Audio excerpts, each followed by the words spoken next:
Hey there, sci-fi fans. Imagine a world where artificial intelligence, AI, has taken over most jobs. Sounds like something out of a dystopian novel, right? But hold on, what if there's a solution that could turn this potential disaster into a utopia?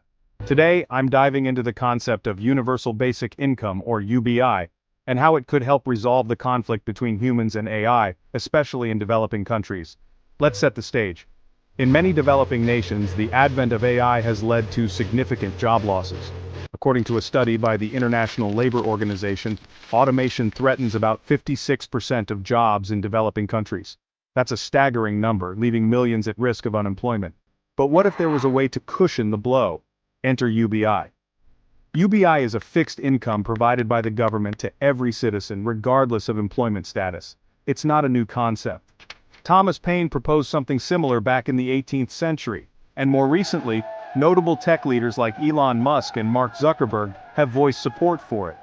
But how does it work in the context of AI in developing countries? Let's take Kenya as an example.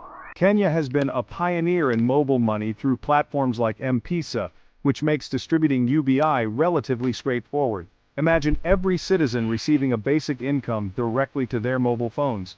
This ensures that even those who lose their jobs to AI still have a safety net. But UBI isn't just about survival, it's about opportunity. With a guaranteed income, people can afford to pursue education, start their own businesses, or even take care of their families without the constant stress of financial instability.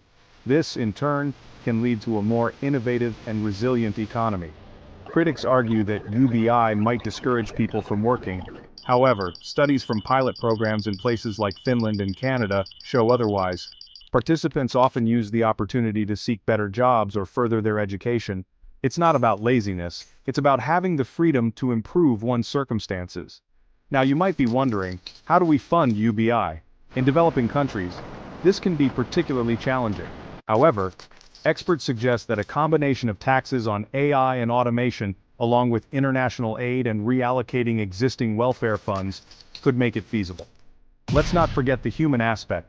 UBI can help bridge the gap between technological advancement and socioeconomic inequality.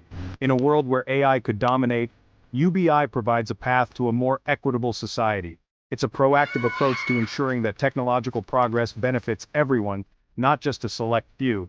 So, in the grand battle between humans and AI, UBI could be the peace treaty we need.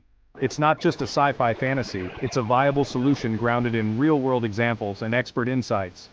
What do you think?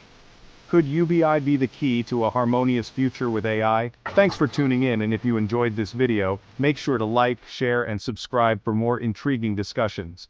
Until next time, keep imagining the possibilities.